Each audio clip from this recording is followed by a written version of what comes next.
This is a 1997 Acura CL. Eric found it. We got it for $1,200. 5-speed manual, 2.2 4-cylinder, 149 horsepower. It's got 200,000 miles on it, I believe. I'm really excited, and it's a win-win because this guy has been trying to find me a vehicle to daily and really learn manual. Obviously on older videos I've driven some of his cars, but only maybe like 10 hours behind the wheel, if that. So it'll be a great first car for me to learn proper manual technique. But hopefully it's not too much work. And a leak. Worst case scenario could also be we struggle with it for 5 hours and then give up. Maybe I don't like working on cars, maybe I like working on Toyotas. I recommend not making YouTube videos of working on cars. It's stupid and dumb and lame, and I hate it. But we haven't really got a good chance to look at it up close, which is what we're gonna do today. I'm excited. I'm excited. I know the sway bars, the bushings are trash. I imagine there are more worn out things since it's so old. You should do a before drive and get some impressions from you. Here we go. We're gonna take it out. We're gonna take it for a spin. That's what's happening. We're gonna go out and take it for a spin. Yeah, here we go. We're gonna see what Ernie thinks of his new car. We're gonna see what he thinks of the new car. We're gonna go out and see what he thinks. We're gonna go out and take it for spins. It's a car. It's a car. It's really actually in pretty decent shape. It's just a little muddy, and there's not really a lot of things that are broken. All the electronics seems to be working. The stock entire thing rotates, so that's gonna be interesting. Other than that, it's not bad. Working sunroof, pretty decent sized back seats, honestly. Minus all the garbage that we still have to go in and actually like, yeah, I don't know what, we're gonna throw that away. But anyway, let's fire it up.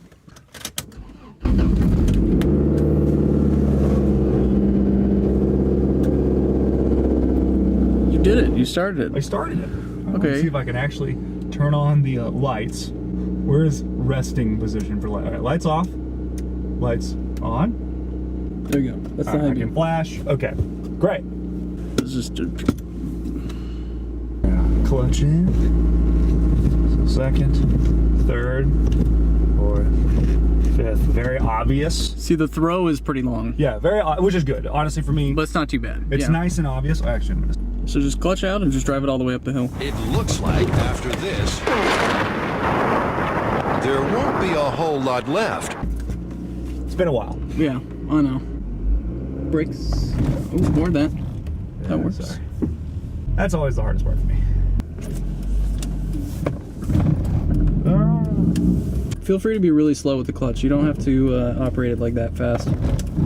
That's still too fast. A little boaty, but honestly, it's really comfortable. Putting the end links back on will tighten up a little bit of the boatiness. And is that little click? Yes, that little thunk. That's the sway bar hitting the end link because there's no rubber bushing. Clunk. That's exactly what that is. Hilarious. Ah, damn. Launch. Sorry. The first launch in the Acura. Honestly, I love it. And again, just the fact that it has 3 pedals is enough for me at this point. It's not a super beat up project car. Really excited to get comfortable at it, and it's not intimidating. My grandfather has this awesome Pontiac Firehawk. He wanted to get that over getting the Z06. And he decided to get the Firehawk because it would be more rare, I think. And he keeps saying that eventually he'd like to give that one to me, but man, is it intimidating. Oh my God. He attempted to have me drive it once. He lives on a mountain, so every road is just this. So getting it started is very nerve-wracking. Yeah. So I'm like, you know what? Maybe I should learn on a little thing first. I actually really like the long, obvious throw of the shifter. It means I'll be second, okay? Third, great. Yeah, that does help. A nightmare fuel is mainly downshifting too. I don't want to accidentally go into, second when I'm going for fourth. I did a thing. You drove around and you didn't need any help. I did a thing.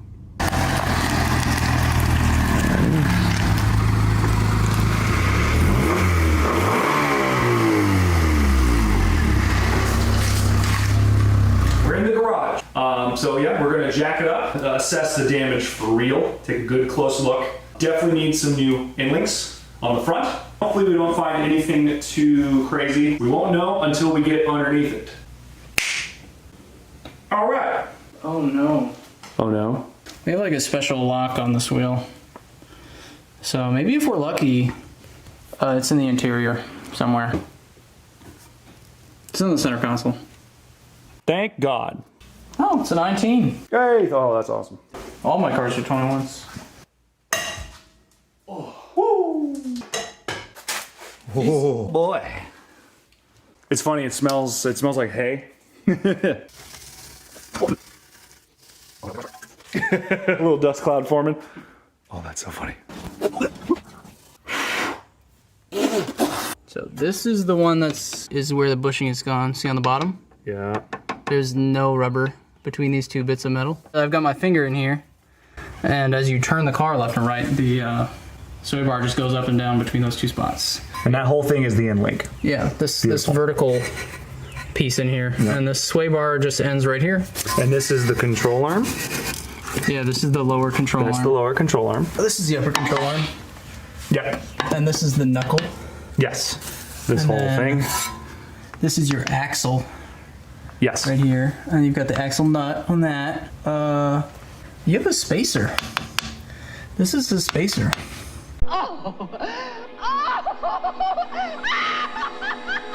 It's kind of hard to see what's going on with all this everywhere. Brake pad has a good bit of life left on it, it looks like. Yeah. At least on this side. The other side I can't really see very easily. I think that means you need a new rotor. Oh my God. So the boot is cracked. Like I said, probably everything rubber on this car is worthless unless we see something specifically new. You can kind of see the suspension now. So this is your upper ball joint, and then you connect the knuckle up here with this bolt. When it runs out of grease and is like filled up with dirt, it'll get hot, and then that's when it'll start to wear a lot, and then that's when it breaks, and you'd have a little crash or whatever. So you don't want to let it go like forever. No. But it's not broken right now. This is your tie rod. The inner tie rod that's connected to the steering rack, which is back in there. And that's how it steers? This is the outer tie rod. Yeah, so when you turn the wheel, this gets pushed in and out. To go that way? It turns this whole Yeah. thing. And then you can see back here the axle will turn with the wheel as well. You can see the transmission is covered in oil here. This is sort of like the way it's caked, I think it's probably not a fast leak, but it's maybe like a seeping. Oh. Jeez. Do you see any oil dripping on the shock anywhere? It's so hard to tell. It's really dark. It's hard to tell. Yeah. It might have been oily. I tell you what though, I don't think they'll fail you for those. So basically the way the inspection works with the shocks is that they'll fail you if they're leaking oil. Yep. Because they don't want you to have like oil all over your shocks. Sure. And then have it like dripping onto the road, I guess. But if the shocks are just blown, that's fine. Yeah, okay. They're not going to fail you for that. Yeah, sure. Honestly, the tie rod end is fine. And then you just sort of work your fingers all the way around it. Yeah. I don't feel any cracks here or any openings or anything. So this lower ball joint might be okay. Let's go take off the other wheel and we'll just do the same thing we just did. Sweet, awesome. And here's the other side. It was not as dirty in here. The tie rod on this side is pretty good. This is totally busted. This end link has all its bushings, but they're super cracked, so. Oh. Where did that come from? From your car. Yeah. You've got a leak. There is and leak. Anyway, back to the suspension. I think this ball joint is okay. Well, I mean, this is, it's just coming out of the drain pan. Secured Is it just leaking out of the see it right washer? there? It's kind of wet up by the oil pan gasket too, though. I mean, it's just the entire thing is caked. It probably needs an oil pan gasket then. Yeah. Oh, you're right. Yeah, I can see it. Yeah, you're right. It's wet right around the seal. Struts. And they're still good. Why is this wet? Like, where is this liquid coming from? Is it, you can see it right in there. oh, it's spraying out of that? Yeah, you can see it. It's really bad back there. Bam. Okay, these are easy to do. That's a valve cover gasket. Yeah, this is what, power steering? Use only genuine power steering fluid. This is power steering fluid. Well, that's some of the That would leaking. explain all this crap.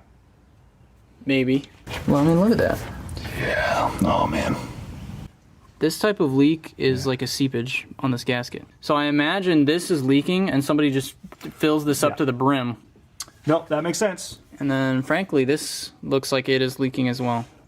Now, here's the thing with oil leaks on an old car. If it's leaking slowly enough, you just ignore it. In reality, like, if it's not dripping, you just leave it alone. So, obviously, we do have dripping, which is why we're looking at everything. This is wet, right? Oh yeah, That's like shiny. It's coming out. It's Versus right like there. this is like, I'm leaking slowly. On the other side, it's definitely leaking, but this tells me that this is possibly leaking as well. Obviously, you need to get a cone filter intake. I'm kidding. Hey man, you want your car to perform worse? Do I have the mod for you? That sounds good. Usually is why people do it. Yeah. You get that induction noise. Oh, there's two positions for this here on the side. There's like a detent. There's like a low position and a high position. Yeah, but when the thing's closed. Obviously, we want the performance position, which is up. Absolutely.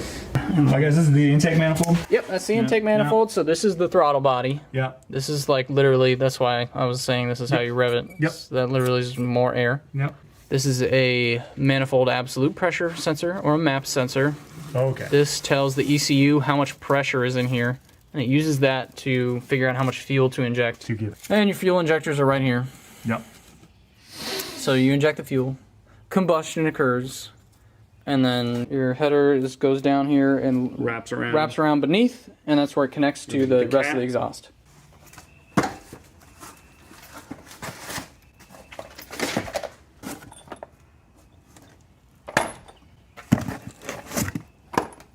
Okay, so we've got a 12 there, and then on the bottom, kind of feels like the same size.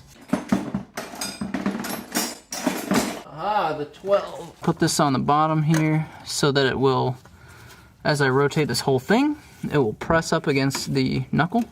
Now I can use the ratcheting end now that I broke it loose. This washer off here, and we've got rubber. And obviously we'll have new bushings with the new one. And then we've got the sway bar in the way here. So I just pulled this bushing out, and that's how bad they are.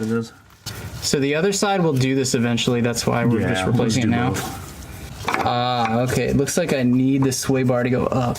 So you know what the easiest thing to do would be? It would be to undo the other side. Then the other side of the sway bar isn't connected to anything, and we can just lift it up. We're gonna have you do this side real quick. I'm ready. We gotta lift the sway bar up off of the end links over here, and in order to do that on the other side, we have to loosen it on this side too. Yeah. Don't put the ratcheting one on until you've broken it loose. Gotcha. Okay. So use So the, for now, yeah, because otherwise you don't want to damage the ratchet itself. Bam. Oh yeah, it looks loose. Bam. A little warm. Mm-hmm. All right. There you go. Bam. Washer. Take off that. Inside. Oh, Yep. came right off. And that's why you do both sides. We might as well continue with this side. On this side, In terrible condition here. take the, it's a brand new inlet. This is the premium $9 end link. And then a bunch. Spot the difference. Boom, boom, boom. Boom. Top. Guess we're just gonna go. I mean, I should own a hacksaw, but I just don't. Bam, there they are.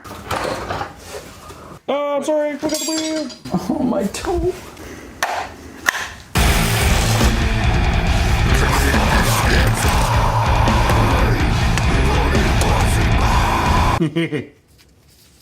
Yay. Wait a second.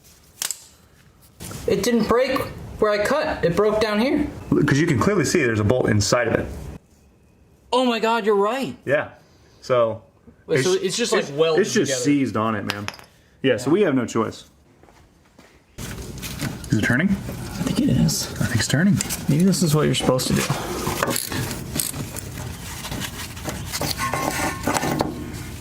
And now it's just a washer. There you go. And then this is like another one. No way. Right. Right, but there's no threads in it. So There's no threads. You can just pop the whole we thing just out have to. because of I need a punch. These are brake caliper guide pins. Surely it won't take that many knocks. There you go. Now we'll put on the new ones. They didn't include like even a basic assembly instruction. Well, essentially, this type of bushing here, it's gonna meet up like this, and the sway bar is gonna go around that. Gotcha. So this is the middle. You need more on the outside. I don't know as if they put it like this or like this. I don't really see that it matters. I imagine it might be like this, and then you're gonna need a washer. Because if you don't have a washer on the bottom, what you're gonna get is it's gonna get pulled through the bolt. Yep. Ask me how I know. So you do like this for sure. And then, so this will go around the bottom like that. Washer, the spacer, another washer on top of the collar, and then the upward facing bushing. Sway bar, thumb. Downward facing bushing. Yeah, downward facing. And then another washer. And then it'll compress obviously as we And then with bushings, this does not have to be like super tight. Like you tighten it until the bushings start to squish a little bit, and then that's it. Much prettier looking. Oh, they're a different size now. Oh, now it's 15. Bam. All right, let's go. Amazing. We do need a 15, another 15 though. Oh, or yeah, that works. The bottom is smaller. No, it's 14. You get your 14. All right, let's do the other one. We can't put this one on. We tightened it too much on the other side, so there's no flex, so I can't put the bolt in. So we're gonna have to loosen it on the other side. With the end links mounted, daylight fading, and the absolutely knackered brake disc, we decided to forego a test drive. Subscribe to catch the next video where we tackle the brakes and try to get this car back on the road, as long as we don't discover any more terrible problems. That's what we were expecting on all four. So